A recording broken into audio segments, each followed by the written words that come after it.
economy is doing so poorly, not because the Obama economic agenda was stopped. The economy is doing so poorly because the Obama economic agenda was passed. They discovered the middle class. It's like, my God, there it is. It's out there. There is a middle class. We are concerned about it. We share your values. Whoa! If we project weakness abroad, our adversaries are that much more willing to test us, to question our resolve. And our allies are more hesitant to trust us. You want to know whether we're better off? I got a little bumper sticker for you. Osama bin Laden is dead and General Motors is alive. Osama bin Laden is dead and General Motors is alive. They're calling it the thrill in the Ville. At least that's what this poster is calling it. Joe Biden and Paul Ryan battle it out tonight in Danville, Kentucky. You're looking now at a live shot of the Norton Center for the Arts at Centre College, where the two vice presidential candidates will square off in just about a half hour from now. This is WSJ Live, special coverage of the debate. I'm Alan Murray. Vice presidential debates haven't counted for much in the past, but this one could be different. The Democrats are looking to Vice President Joe Biden to step it up after last week's tepid performance by President Obama. You can count on the vice president to bring up Mitt Romney's controversial remarks about the 47% of the public that supports the president. Meanwhile, Republicans are hoping Paul Ryan, 27 years younger than the vice president, will keep the GOP momentum going. He'll emphasize the weak economy, the threat of higher taxes, Obamacare, probably the attack on the consulate in Benghazi.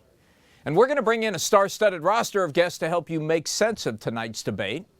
Before the debate, we have Wisconsin Senator Ron Johnson, Roy Neal, Vice President Al Gore's former chief of staff, and political scientist Larry Sabato from the University of Virginia. Then after the debate, Republican Senator Kelly Ayotte, Congressman Dennis Kucinich, RNC Chairman Reince Priebus, and Democratic Senator Jack Reed. All of them are going to be with us. If you have questions for any of them, tweet them to us, please. Hashtag WSJ Live, hashtag WSJ Live, and we'll try and get them in.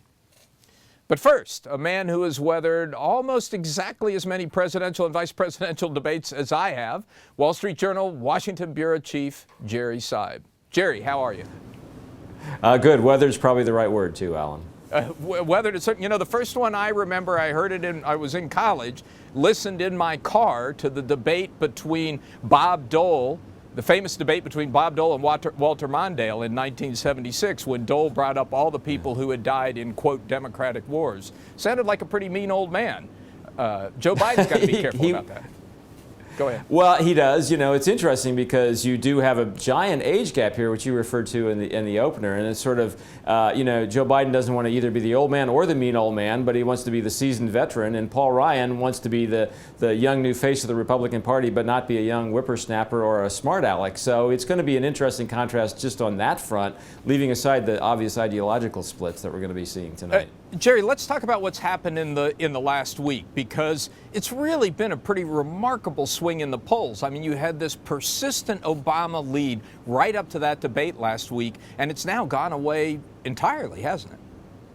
It has, although I think the bounce that Mitt Romney got may have faded a little bit too, and we're back to kind of where I thought we would be, and a lot of people thought we would be from the beginning, which is an extremely tight race that looks way too close to call just over 3 weeks out. And so that's the environment in which they're going to be talking. You know, what didn't happen last week was that Barack Obama didn't put the race away. You know, I think some people in the Obama camp, I know some people in the Obama camp thought they had a chance to essentially close this thing out with a debate that made people sort of yawn and say this is over. Well, that's not happened, and so now we're going to have a close race right to the end. So that's what the first debate really did, is it kept Mitt Romney in contention. It drew him even with Barack Obama in the polls, and it meant that all those swing states that were on the table as the battleground states are still on the table and still battleground states.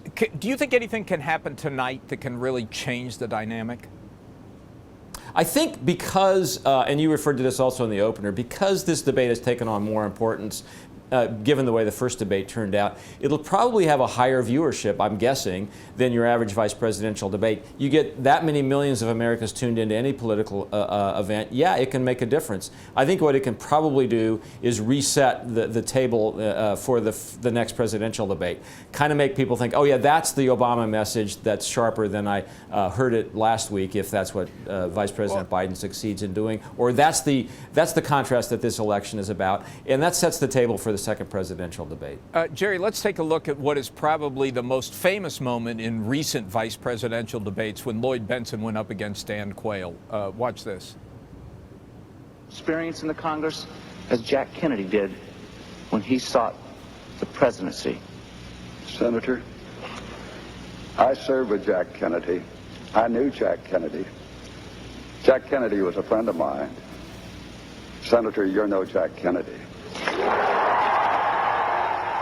That was really uncalled for, Senator. Now, Jerry, everybody who watched that at the time thought it was a win for Lloyd Bentsen, a big win for Lloyd Bentsen, yet it didn't make a bit of difference in the final outcome of the election, did it? No, it really didn't. You know, as I recall, Lloyd Bentsen never actually did become vice president of the United States. So, no, it didn't really. You know, what was interesting about that clip in some ways, Alan, is something that you're not going to see tonight, which is the audience cheering. That's just not allowed anymore. You know, the debates are now less raucous than that one was, precisely because the Commission on Presidential Debates, which now runs these things, has set up rules that take the audience out of it. So, you know, to the extent there can be cheers that tell you here's a great moment, not going to happen tonight. It's interesting that you do have the same age contrast tonight that you did then, but I don't think it's going to play out the same way. You know, one of the things that's very interesting about this debate is that you have two men who really have been right in the middle of the budget debates over the last couple of years, and will be in the middle of the budget debates that happen after the election, no matter what the outcome. That's got to make it, that gives a lot of fodder for conversation, right? Absolutely. No, and I think these two guys in that sense are more important than your average pair of vice presidential candidates. You know, Joe Biden has been the guy who has been running the inside game to some extent for the White House in the budget and fiscal cliff negotiations and the debt ceiling negotiations with Congress. And Paul Ryan is the guy who's written the plan that most everybody in the Republican Party thinks is essentially the party's default budget and fiscal position. And so these are two guys who are steeped in the issue that is the top one, which is the budget, the economy, tax cuts. Those are the things these guys have spent the last 4 years talking about. Wasn't Joe Biden's strong suit when he was in the Senate? He was a foreign policy, legal affairs guy. But at this point, they can go head to head on a lot of budget wonkiness and live to talk about it. And you may see a fair amount of that tonight. Okay, Jerry, here's your bonus question before we let you go. All right. Name the two vice presidents who graduated from Center College in Danville, Kentucky.